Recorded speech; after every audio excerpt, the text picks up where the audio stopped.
Hello and welcome to this episode of our series on data protection and pensions, brought to you by the pensions team at Gowling WLG. I'm Ian Chapman Curry and I've been dealing with all things data as the pensions industry gets ready to comply with the GDPR. As always, you can get more information on this and all our other pension insights at www.gowlingwlg.com/pensions-UK. In this episode, we'll be looking at the new data protection regime that will apply in the UK from the 25th of May 2018. This is the first in a new series of podcasts and webinars aimed at getting you ready for changes to the UK's data protection regime. This episode is going to look at an overview of what we've learnt so far around the changing data protection laws. On the 25th of May 2018, the General Data Protection Regulation, or GDPR, goes into effect in all member states of the European Union, including the United Kingdom. The GDPR is going to apply to trustees. Pension scheme trustees are typically data controllers in respect of a scheme's personal data. Pension schemes have plenty of personal data and they also process sensitive personal data, so the new regime is going to have some effect. Another key point focuses on the new legal duties and the higher fines. The GDPR applies a range of legal duties on both data controllers and, for the first time, directly on data processors. In addition, the maximum level of fines for data breaches are materially higher. Finally, a key point for this episode is that trustees will have to take action. As data controllers, trustees will need to take action to ensure that they can comply with the GDPR. This will include making important decisions relating to data protection. So what is the new data protection law? The new data protection law is the General Data Protection Regulation, the GDPR. As an EU regulation, it will apply directly in all of the EU's member states. The GDPR will replace the current member data protection regime under the EU's Data Protection Directive 1995. The Data Protection Directive 1995 was brought into effect in the UK by the Data Protection Act 1998. So when will the law on data protection change? The GDPR goes into effect in all EU member states, including the UK, on the 25th of May 2018. The UK will also have new domestic legislation in a new Data Protection Act. The Data Protection Bill 2017-19 is currently passing through Parliament. What are the biggest headline changes under the new data protection regime? There are really two key changes that will transform how people think about data protection. The first is that data processors will, for the first time, have direct legal duties under data protection legislation. Under the Data Protection Act 1998, only data controllers owed direct legal duties. Under the GDPR, data processors will also have direct legal duties. In a pensions context, this means that service providers such as administrators and professional advisors such as investment consultants are likely to press for more comprehensive coverage of data protection issues in contracts and push for stricter delineation of roles, responsibilities and liabilities in these agreements. And the second point is that fines will be materially higher. Under the Data Protection Act 1998, the maximum fine for a serious breach of data protection law is currently £500,000.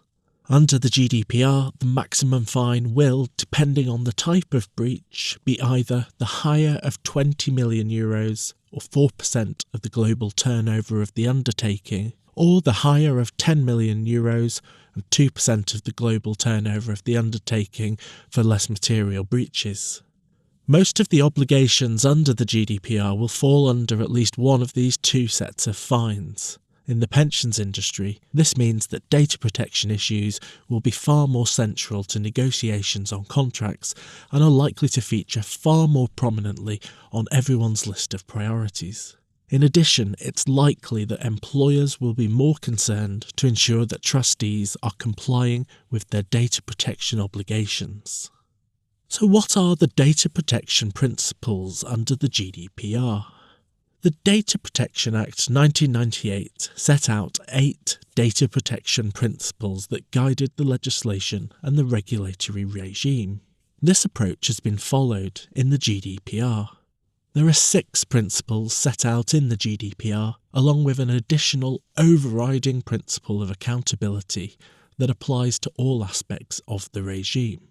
So let's just take a moment and go through the 6 principles as they're set out in the GDPR. The first one is that the processing would be lawful, fair and transparent. The second principle is around purpose limitation, so not going beyond the initial purpose for having obtained and processed the data. The third principle is around data minimization. You don't necessarily need 30 strands of information to sign up to receive email news alerts from your favourite band or to sign up for offer codes for retailers. Similarly, it might be appropriate to have a whole range of important information if you're signing up for something as important as a passport or driver's licence. The fourth point is a really key one, especially in pensions, and it looks at the accuracy of the data. So the data controller having a duty to ensure that information is accurate and kept up to date. And that really chimes with TPR's messages on the accuracy of record keeping and being able to ensure good member outcomes by having a focus on record keeping in pension schemes. The fifth principle is around storage limitation, and this one is a bit of an issue for pension schemes. Pension schemes and their advisors have traditionally been keen to hold on to members' data for as long as possible, with an eye to the fact that pension schemes provide long-term benefits which should last decades into the future. So there is a real tension there between keeping good records and archives and not straying so far that you breach this principle. The final of the 6 principles is on integrity and confidentiality, and this is the real data security and cyber security point, that there will be data processed in a way that can ensure that it's kept safe and secure and that the personal information that's processed will be kept confidential. And it's not just electronic systems. We'll also be looking here at physical storage of information, printing off papers, keeping them in briefcases. It's important not to overlook paper copies of documents. And then finally, we have the overriding principle of accountability. And in plain English, the principles can be understood as requiring that when the personal data is processed, the person doing that processing, or the data controller who's responsible for the processing, is accountable. They know what they are processing, they know why they are processing it. They've told the individuals whose personal data they process. They have records, they have maintained records of decisions that they've taken, they've thought about it, they have evidence, what some people are calling a paper shield, if regulators ever do come and want to know what the data controller has done on data protection. So, why is there also a data protection bill in the UK? The government has brought a new data protection bill before Parliament, and this is not intended to duplicate or transpose the provisions of the GDPR into UK law.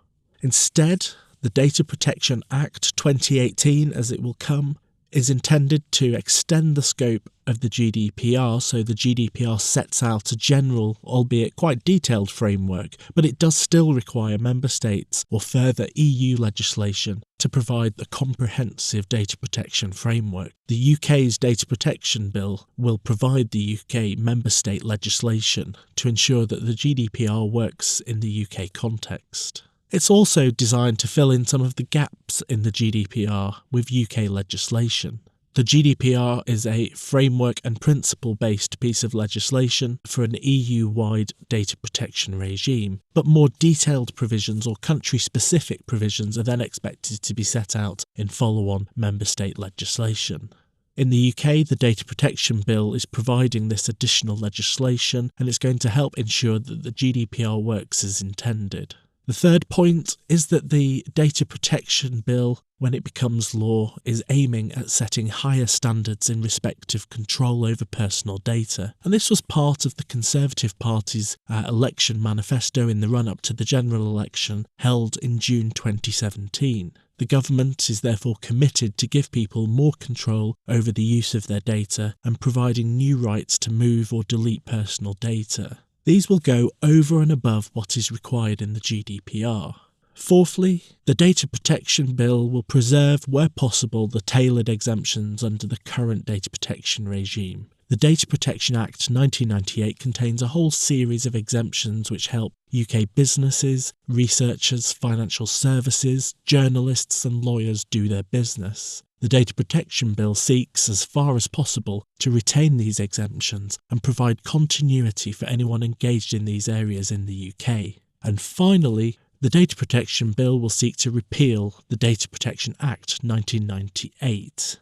And it's important to note some things that the Data Protection Bill is not seeking to do. The Data Protection Bill does not transpose the GDPR into UK legislation. This will be achieved via the European Union Withdrawal Bill. The government and the ICO have, however, confirmed that the UK's data protection regime will not be materially changed as a result of the UK's withdrawal from the European Union.